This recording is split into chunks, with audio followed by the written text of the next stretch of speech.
But when they didn't get Nancy to the presidency, which was the plan, because Kamala doesn't qualify. Nancy, of all people out of California, knew that to be the case. They were going to skip over Kamala and run Nancy right straight to the presidency, put Kamala someplace else, and try to bring somebody else into the VP spot.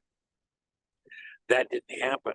So now they've been chained, foot to foot, waist to waist, wrist to wrist, neck to neck, with the rotting corpse, not just of Biden, but of the whole administration. And they can't get rid of them. They can't get loose of them. How are they going to get through this? Biden reportedly has already agreed to step down from the nomination. This worldwide CrowdStrike drama that just happened, with airlines having to ground fleets of jets, unbelievable impact on economies around the world in multiple areas with this computer failures. One of the aspects of it is that because of the way that it propagated through the various systems, it wasn't attacked from the outside, it was on the inside. It was the program that they updated all these systems around the world with. Essentially, arguably, it was hacked from the inside with a program they then spread out around the world without proper testing or something, and shut down all these systems. But before we get started, folks, make sure you hit the pause button. Okay, go down below. There's a Rumble link. Go over to Rumble and follow us over there. QFS1776.com is, without question, the holy grail of what's to come. Okay, T-shirts. You got to get yourself decorated. This way people will ask you, what is XRP? What is the quantum financial system? What is this? What is that? And you send them where? To QFS1776.com, where they need to immerse themselves, because we're going to burn down this system down to the ground. And out of the ashes will rise the phoenix. There'll be nothing to go back to. Believe me when I tell you that. Also, our Telegram groups down below. If you want to learn what's coming and you're sort of a little scared, I understand. Believe me, I was there too at one point. And if you need more than $10,000 worth of XRP or $1 million worth of XRP, you come see me. Send me an email at QFS1776@gmail, and we'll get you as much as you want. Gold and silver. Welcome to CarminesGold.com. Don't waste not even a second looking. Cheaper prices just don't exist. How important is it for you to own gold and silver right now? What does it mean to me personally? There's an economy that's about to crash beyond what words can explain. In 5 words, I'm going to educate you on gold and silver. Are you ready? You need to own some. Simple.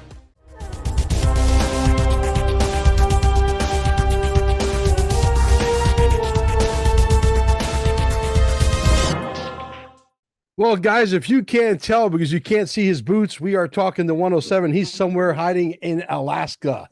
Brother, a lot's been going on since the last time we talked. Obviously, the events that happened 5-6 days ago are literally over the top. I want you to literally take it off the rails. I don't want you to hold back. You know, this whole thing is very interesting and confusing all at the same time. You know, what is your take on the security that they provided for Donald Trump when you have a 6'3" president being guarded by a 5'3" girl? Okay, supposedly there was a stand-down order. The sniper gets fired the very next day. Cops seem to be fully unable to do their job, extremely inefficient, but they're very efficient at pulling you over and giving you a speeding ticket. From my vantage point, it looked like amateur hour. Give us your take, what you think it is, and where we go from here. I know you keep saying, you know, the lights come back on when you have your summit down in Cape Canaveral in April or May. I want to know more. I want to know everything. I want to understand where your brain is at. I think the whole thing has got earmarks of Obama all over it. What is your take, sir? Welcome to the show. Well, I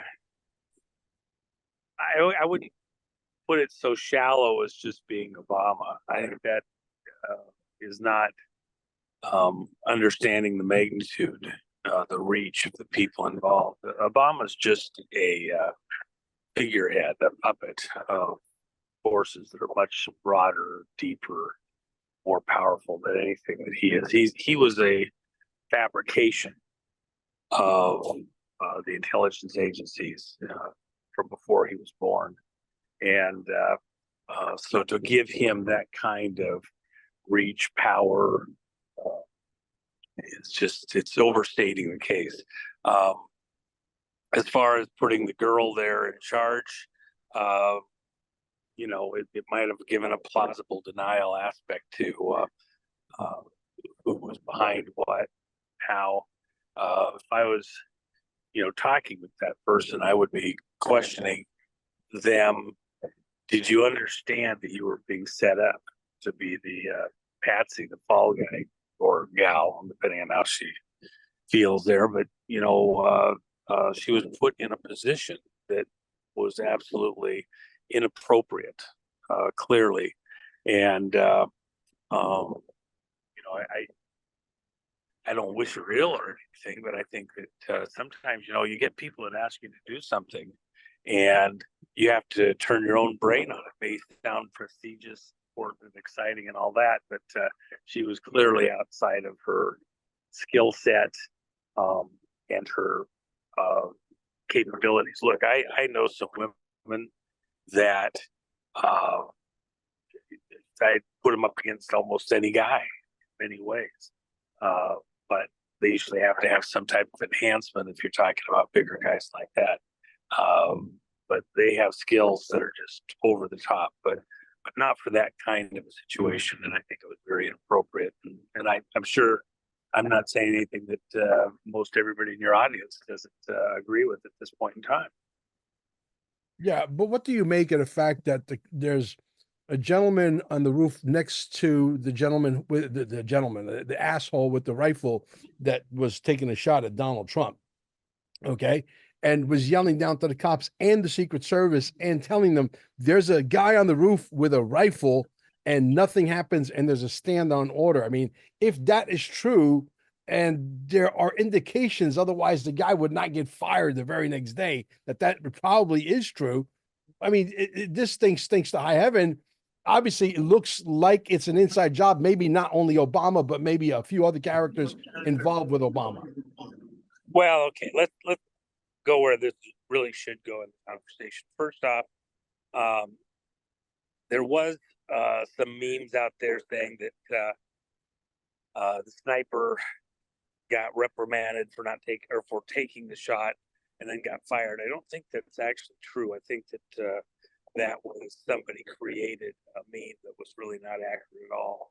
And that's part of the problem in the fog of what happens. I actually only did one interview. It was about 35 minutes after the shot occurred. And that was with Nino. And then I chose not to do any other interviews after that for a number of reasons. First off, in the fog of the moment, you get a bunch of stuff that's just not accurate, and you need to let the dust settle. But also, out of courtesy to some of the people involved, and then some of the information I was getting that I felt very comfortable was fairly accurate, but I didn't want to kind of tip anybody's hand while it was all working through, and so I just I didn't do any interviews for almost a week. For that exact reason. So now let's get to what the rest of the story is. Mm-hmm. It's very clear that this was more extensive than just a 20-year-old kid. I don't think anybody, for the most part, is buying that story at this point in time. He was the dupe. He was the patsy. It's the pattern that we've seen over and over again many times. And there appears to have been other people that were there doing stuff. Now, how many people? Was it just one team, two teams, three teams, four teams? I'm pretty comfortable. I think I've got pretty good connections to most of what's going on there. I'm pretty comfortable it was more than just him, and I actually am comfortable at this point myself that there was more than two teams. Uh, if that's the case, uh, now you no longer have just a kid, and how blatant, how obvious, you know. Let me put it this way: how did the kid, of all the places in there, know he could get a rifle secreted somehow to that location? That there'd be a door unlocked that he could get through. That there would be a ladder available. He didn't walk across the field with a ladder, and he'd be able to get up on that roof, and that would he'd get the shot. How long had he been planning it? Certainly, he left with the rifle earlier today, supposedly with his dad's permission. Um, Something stinks to high heaven. But if you now say that there was more than one firing location, the plot gets much, much, much, much, much deeper. And how had they coordinated him? Was he under psychological care, which is a common theme with some of these shooters, the kids? Turns out they're under somebody's care from one branch or another of the military. Some school counselor that has a various deeper background than you realize. And then let's just use the simple one that everybody's heard in your audience. I don't think we're probably, you have an audience that's paying attention, so we don't have to, dance around too much. Mm-hmm. You had shorts that were being done on Truth Social, against Truth Social, to make a big buck. When I look at those shorts, as I understand it, 12 million shares. So let's do the math a little bit. Let's say that when you shorted it, it went down in value $10. On a short, beyond the cost for time that you paid for the short, which was probably a very short period of time, because they expired only a week later. They didn't pay very much for those shorts. It was a very cheap buy. Let's say that Truth Social went down $10 on 12 million shares, less whatever their buy-in cost was. They made $120 million. That's what they'd have made. If they shorted far enough out of the money, let's say that they were shorting for something, $10 below where Truth Social was, they were only paying a fraction of a dollar. They might have made, $250,000 or $1 billion. If it went far enough, if it went 20 or $30 below their strike price, went down to half of what Truth Social was going for at the time, you could very easily have people making $500 million, all on an extremely short-term bet. They weren't betting that Truth Social was going to go down between the purchase time on the 12th of July and Christmas time. They bought a short based on 1 week till expiration, less than a week actually. And so they knew that whatever was going to happen was going to happen in a very tight time frame. Beyond the short that you know about, there was other bets that were placed in other places against other industries. That hasn't come out either. These people that were fighting, that are involved in things like this, greed is, it's infused in their being, and they couldn't resist. Who was going to stop once Trump's gone? Who was going to come after him? It'll be too late. And at the end of the day, and you and I have talked about this privately before, I've said that the group that has been going after Trump all the way along, that's got a burr in their butt, and the people around Trump, they're all tied into, there's a history there into the Bush legacy and that crowd. Jeb Bush had 1.5 times the budget or the donations that Hillary had going into the 2016 race. Everybody, I know all the guys, various places there telling you it's a shoe-in. Why don't you join us? There's a place on the team for you. Jeb Bush is going to be the next president, and you ought to get on the team now because it's it's unstoppable. I'm like, are you kidding me?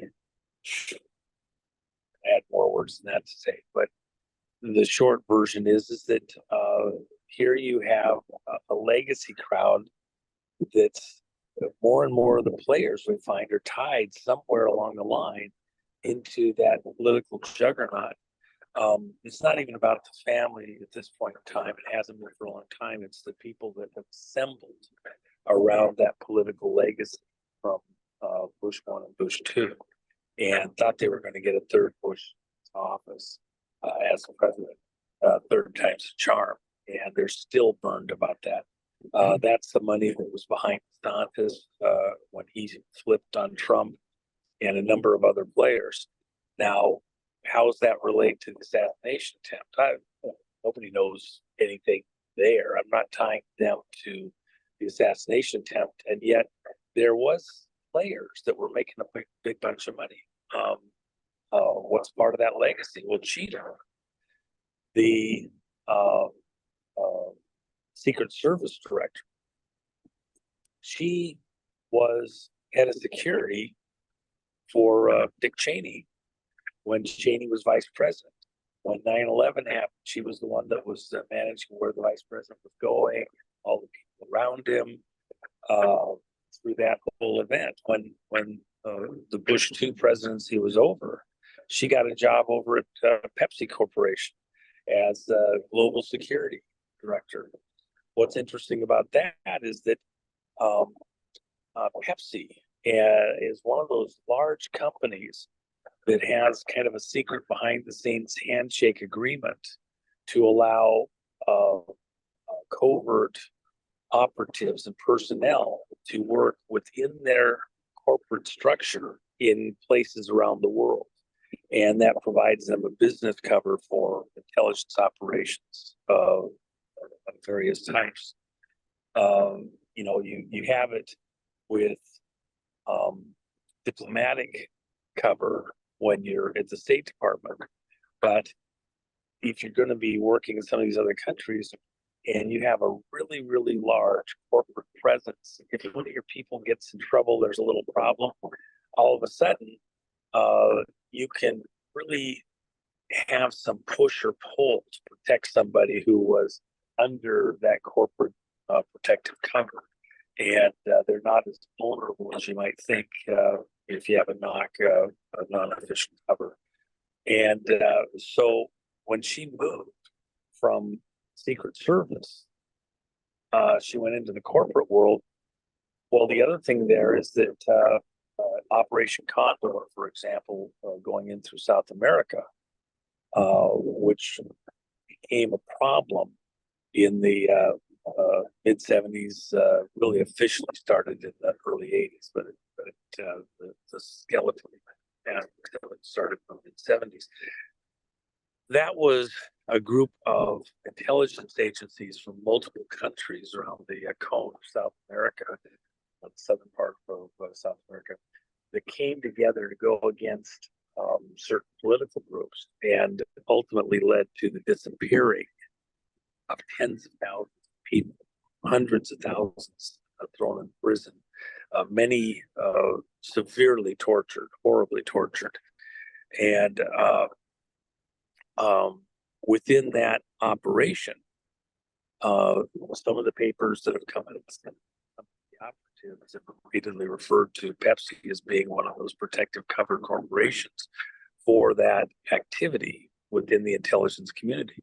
So the question is the reason that she got that job over at Pepsi because she was really helping with other covert activities under that corporate cover, making a big buck before she came back. And then she has all the experience to come into the Secret Service and run the Secret Service, including making it, an equal opportunity employer.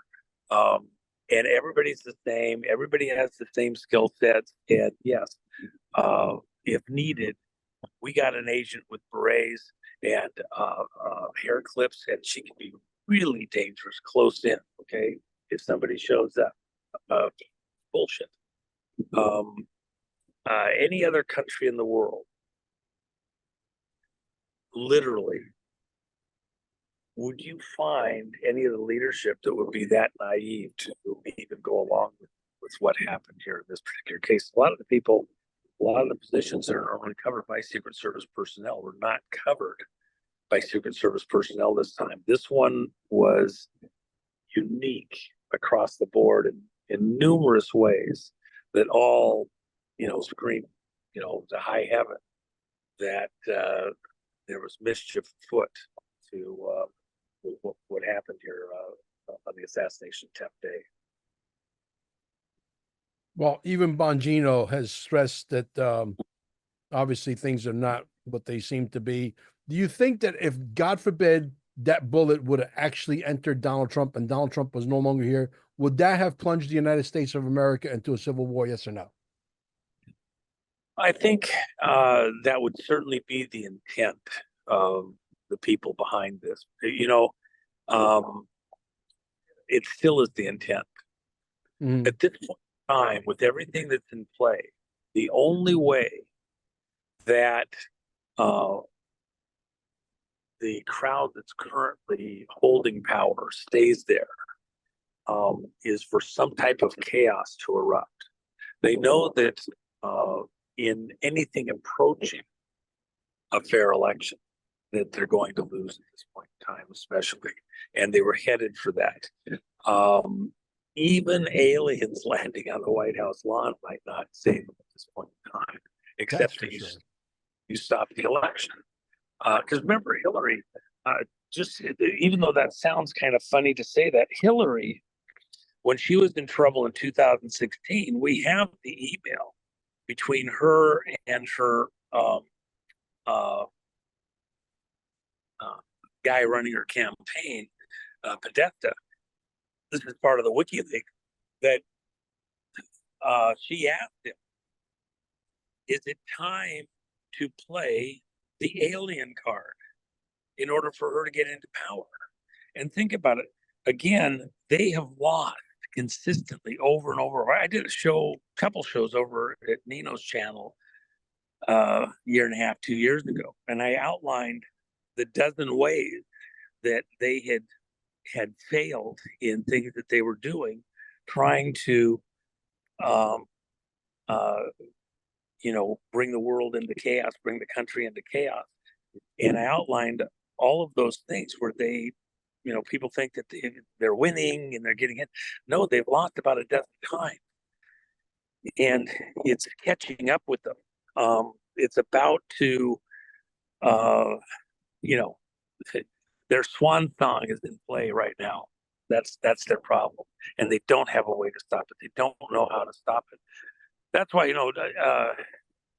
even Trump, look at the way that the convention ended the other night with the song SM Terminal, which, by the way, you can hear it by a lot of different people, but it's still Pavarotti's piece de resistance. He's such an amazing singer, and he did it with such style and flair and depth. It's so emotional. I used to play it at one of my farms. I had a really great music system, and I'd crank that sucker to the moon. I just loved it. The nice thing when you crank it to the moon, if you're singing to it, nobody can hear you sing. And I would play that thing. It just makes your gut. It's just that victory. And by the way, the meaning of the song is no one sleeps. And you see Trump playing that song, and for all these players that know what it means, no one sleeps. No one. Don't go to sleep, motherfuckers. Yeah. There is no sweet dreams. Yeah. I used the illustration that the Democratic Party when they failed to get Nancy Pelosi to the presidency in that brief window from November to December 2022, and that was their plan, and they got blocked by the Brunson case.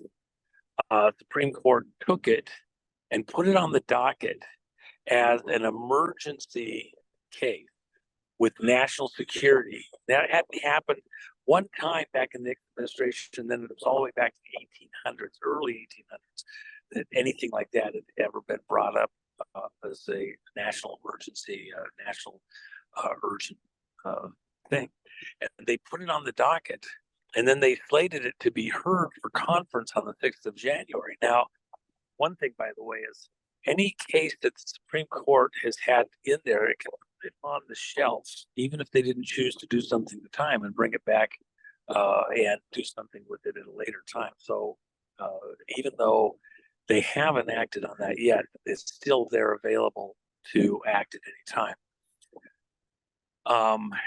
Strange things are afoot. But when they didn't get Nancy to the presidency, which was the plan, because Kamala doesn't qualify. Nancy, of all people out of California, knew that to be the case. They were going to skip over Kamala and run Nancy right straight to the presidency, put Kamala someplace else, and try to bring somebody else into the VP spot. That didn't happen. So now they've been chained, foot to foot, waist to waist, wrist to wrist, neck to neck, with the rotting corpse, not just of Biden, but of the whole administration. And they can't get rid of them. They can't get loose of them. How are they going to get through this? Biden reportedly has already agreed to step down from the nomination, not necessarily the presidency. I believe that they can't really let him leave the presidency for the time being. They'll claim that, he's good to go for the time being to the end of his term, and they won't make him go. But then I think something will happen between now and the end of his term, and that will further seal the deal on all this drama for pausing the election for 2024. And by the way, let me just add this one other thing before I forget it. This worldwide CrowdStrike drama that just happened with airlines having to ground fleets of jets, unbelievable impact on economies around the world in multiple areas with this computer failures. One of the aspects of it is that because of the way that it propagated through the various systems, it wasn't attacked from the outside, it was on the inside. It was the program that they updated all these systems around the world with. Essentially, arguably, it was hacked from the inside with a program they then spread out around the world without proper testing or something, and shut down all these systems. But it has an effect into the computerized voting systems that are supposedly not tied into the internet and won't receive or transmit across an air gap, but they do. The question now is, and there's a great article over there at Gateway Pundit talking about this, this may even affect the 2024 vote and the ability to have a vote on time. The security issue, which of course I've talked about that numerous times, that I don't believe we have the 2024 election on time. Mm-hmm. So with that in mind, would this be a component in the decision to pause the 2024 election because we can't hold it for some inexplicable reason, whether it be, unrest on the streets for some reason, some threat of nuclear war, computer shutdown, that is unpredictable on how long it goes, some coordinated attack, and we don't have the election on time. Yeah, and then with all of that in mind, you have Trump. He does his speech. He's there triumphant. He's still there. And at the end of the Republican National Committee convention, after having received the nomination, they play this song, the Zoom Dormo.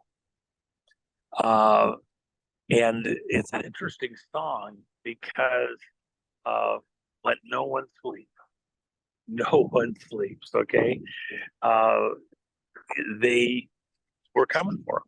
All of their mischief, all of their games, everything they played. And one thing that also aids in that, Melania, several days before, had put out a a note to the country, to the world, about her husband, and thanking God in heaven for keeping him around, keeping him intact, for not letting him get hurt. But right in the middle of her letter to the world, she notes, talking about the Donald that she knows that others don't. And she says, his great love of music. People don't know about his great love of music. And then you play this incredible song. They had a gal sing it in English so people know the words, and she did a beautiful job. It's a hard song to sing. I still prefer Pavarotti. I mean, they sang it at his funeral. I don't know if he did so many great works, but that one, it was done by the Italian for the World Cup. Okay, Well, and some of your friends back there had the theme song for the 1990 World Cup. yeah, well, I'm Italian, so believe me, I know the lyrics to that song all too well. What did you think of the VP pick? What did you think of the fact that they're talking about putting Jamie Dimon in charge of the Treasury? I wanted to take your opinion on that real quick, and then I want to move into a little bit something different. But regarding the airplanes that were grounded, that was also tied into some banks that were unable to do wires. I don't know if you heard through the grapevine, but I opened up my own gold and silver company. Wouldn't you know? I own carminesgold.com is a real thing now. Wow, beautiful. Yeah. Well, the only thing I can say is that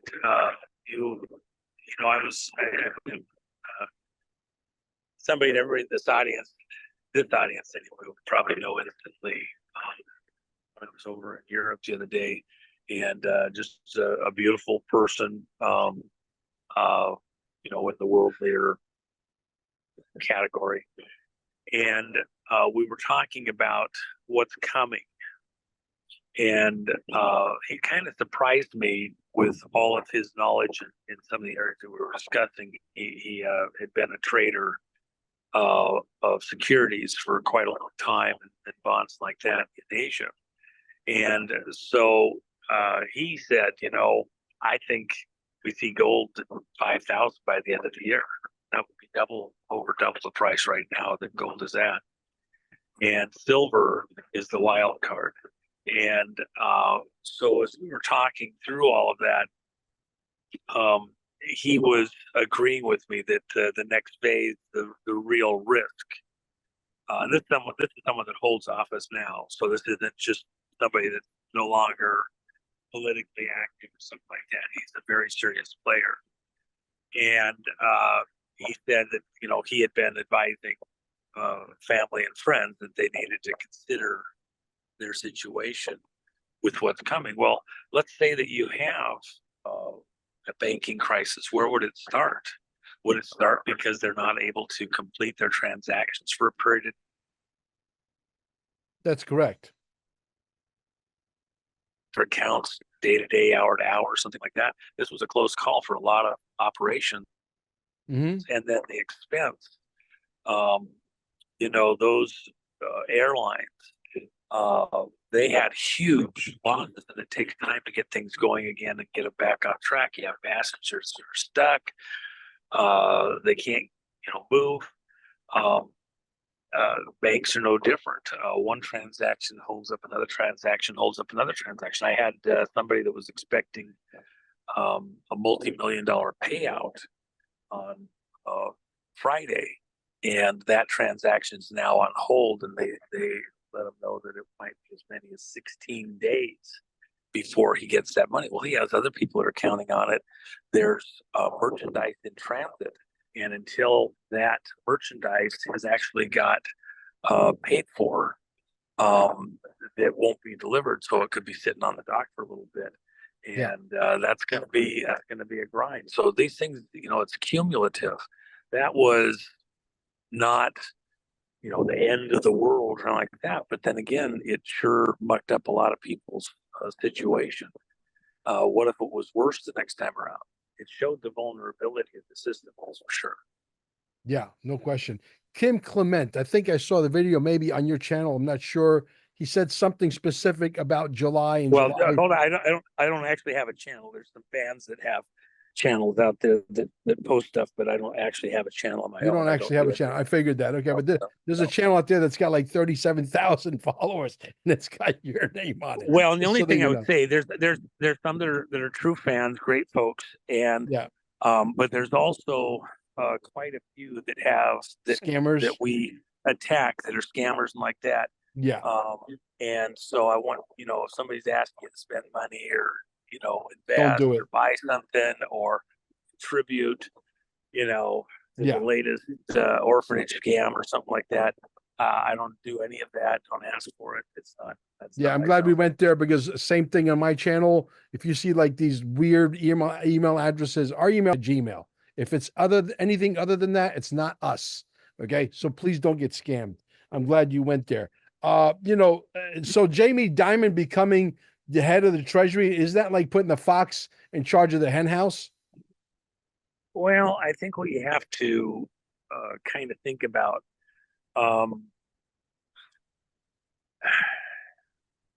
there's within the machine only certain players that are allowed to get to play, that supposedly have the qualifications and connections and everything else to be able to run certain things. And so your list of options is relatively thin. And by the way, we're coming into some serious moments just ahead. Do you want to let them own the turf coming into it, or you want to put in new guys that then get to be the latest victim? They got us here. Let them marinate in the stew that they made. And for, this is why the conversation we had just now might be time to get out of the way. A wise man sees trouble and gets out of the way. Why try to time it to the last second? Why try to figure it out? These guys have ways of conniving and flipping and twisting and stuff you never even dreamed of. And they're ahead of you. The skull and bones thing is their clock is set 5 minutes ahead of the rest of the world. Why? Because by the time you get to the top of the hour, they've already engineered everything. They're way ahead of you. Okay. And that's their theme. So there's moments where, in fact, that was part of this conversation I had the other day. Is this time to, get off the merry-go-round? Is it time to get a seat in the musical chairs because the music is about to stop? Okay. Are you going to miss that moment, not have a chair? You think of what's going on here with Trump himself. What options? And I'm not talking Democrat here. I'm not talking rhinos here. I'm talking globalista. This is a moment where the whole world is in play. Putin, when Tucker interviewed him, Putin wasn't doing an interview with Tucker. Putin was doing a presentation to the whole world, and especially to the American people. Tucker just was the agent that he decided to cooperate with or work with to be able to make that presentation. He had some things he wanted to say. And one of the things that he said was Biden is not running Washington, D.C.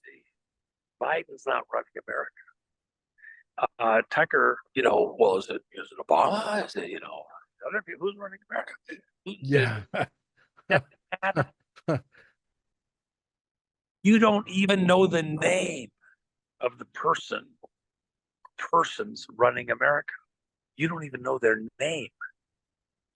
The things are so obscure. They're so hidden in so many ways behind various types of obfuscation that there's a moment here. Look, when the Allies landed in Normandy on D-Day, and then they built out that beachhead, and then they started to move out across these flooded farm fields, and finally broke loose and started to race across France. If you were a store owner, a farm owner, a businessman of any sort, did you go out in the street and start yelling at the Nazis as they're retreating? What a bunch of creeps you are! Get out of here! Did you turn around and jump up in front of the Americans right out in the middle of the field and start pointing? They're over there. They're over there. Man, you might have wanted to, but you might have got your head blown off too. These are titans. These are monsters, global in nature, principalities and powers of darkness in high places.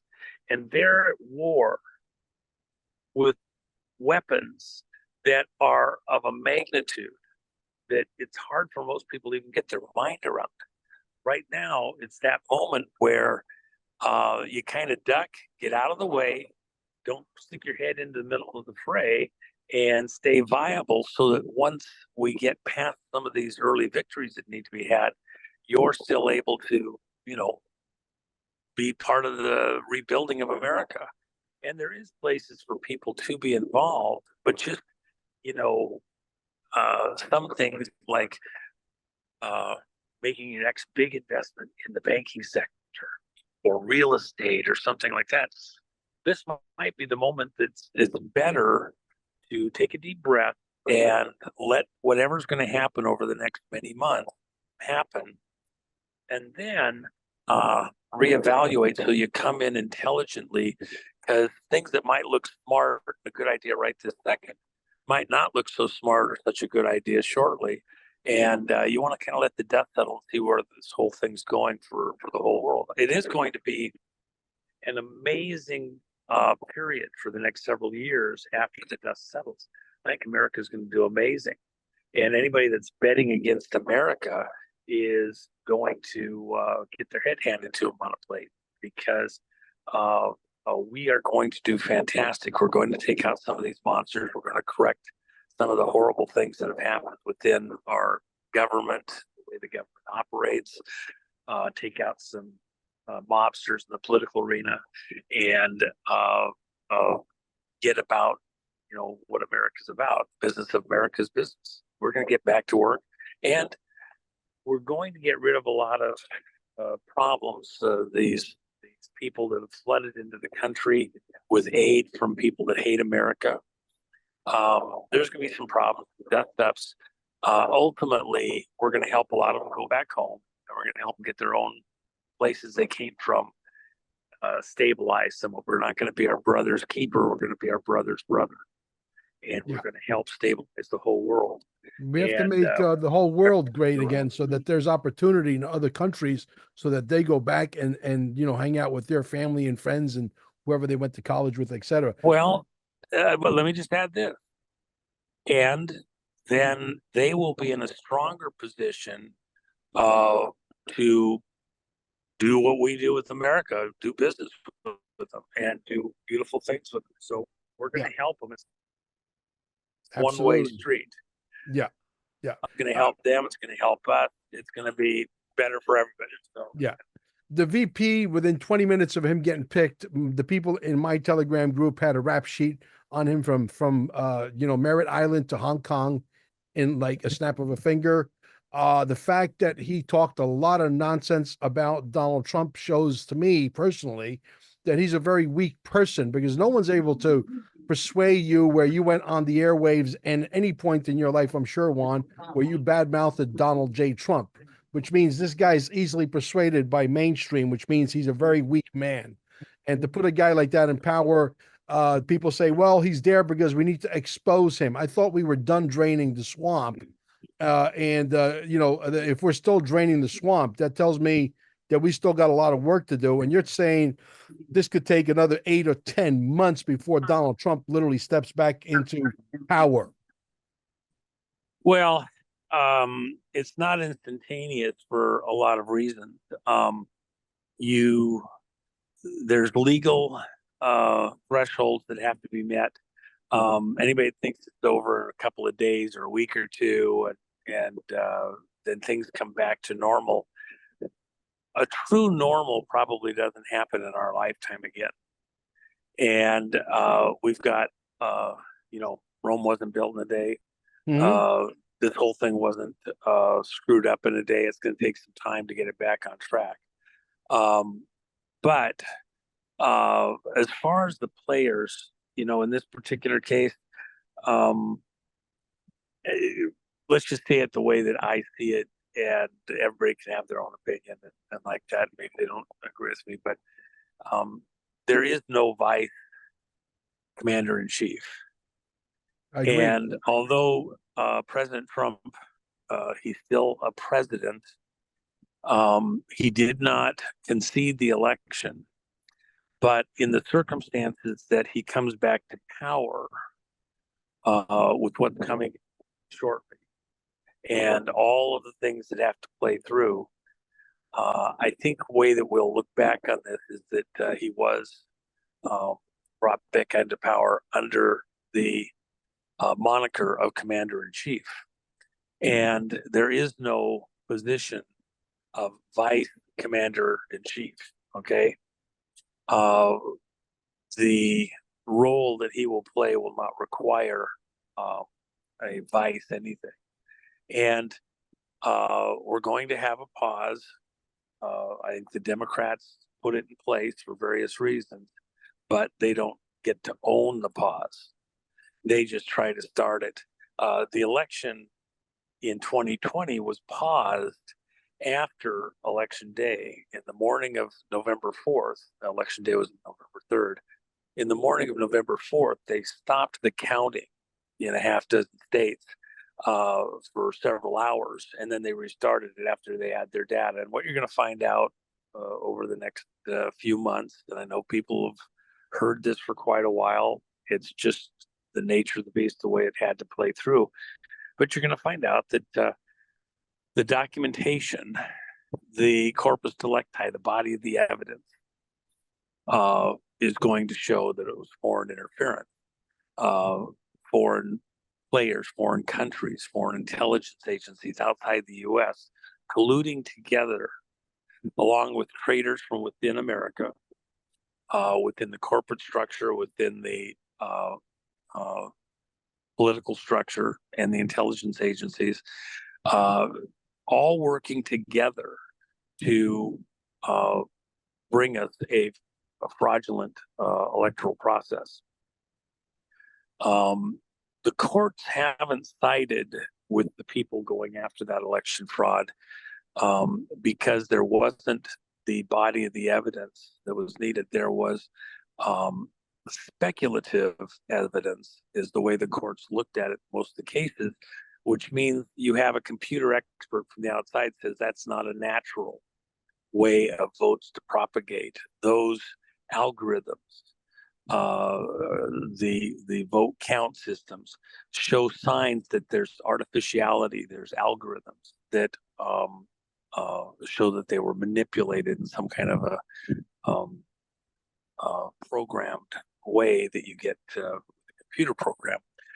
So, but you didn't have the people admitting they did it. You didn't have the actual mechanisms. I put this program into the computer. I put these programs into the vote machines. I'm the one that personally took this memory stick and put it in and did this and that. You just didn't have that.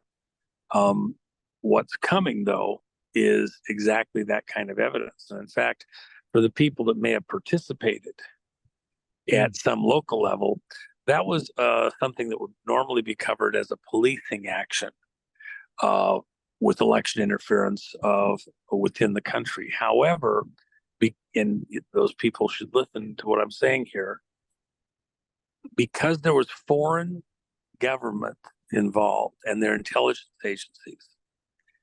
If you were a tool of them and cooperated with them, even though in a normal situation it would be covered with uh, policing type actions, throwing you in jail because you violated U.S. law or federal law or state or county or something like that. In this case, because you were in cahoots with, whether you understood it or not, foreign powers colluding together to steal a federal election here in the United States, you are now guilty of treason. You are colluding with a foreign government. And it is not a policing action, it was an act of war. So if you've cooperated and been part of that, you will be dealt with by military courts and tribunals. That's what's coming. And that's why, think of how could Trump be so jubilant having just missed the assassination attempt, but now he's coming in, beating the fist in the air because he knows where this is going. Listen to that song again. Is there any fear in that song? It's and by the way, let me just say this also. You know what the best part of that song is? I had the original years ago in a collection that I had, where one of the people that had done the recording on it, the audience stood and clapped when Pavarotti did it, this one particular presentation. And they stood and clapped for like 3 or 4 minutes afterward. And I had that recorded. Yeah. I wouldn't stop it when he was done singing. Yeah. The cheers, yeah, the shouts, the jubilation when he hits those high notes, and it just resonates through your whole being. And then you can hear the crowd roar. That's what it's going to sound like across America. Yes. When the people finally see justice being meted out, the crowd will roar. I'm going to have these Amber. People that were against it, these people that are against it, yeah, they can't stand. They can't stand that they're going to get pants right there before the whole world and drugged through the streets and shown for what lying, treasonous traitors they are. And the crowd is going to roar. I'm going to have that song at the end of this video. That's how we're going to end it, with Nessun Dorma, probably followed by a Carmine'sGold.com commercial, which is probably the best commercial ever made in gold and silver history. I got to send you a copy of that. I think you'll be very, very shocked. But anyway, needless to say, my good friend Rob Cunningham made a very valid point that could be highly plausible because he's highly, highly intelligent. He said, Mel, the reason why they're putting in Jamie Dimon in charge of the Treasury is because the Chase Bank has all of the infrastructure, if not most of it, to be able to make the transition into this new world that we're graduating to, which sounds plausible. What do you think about that analogy?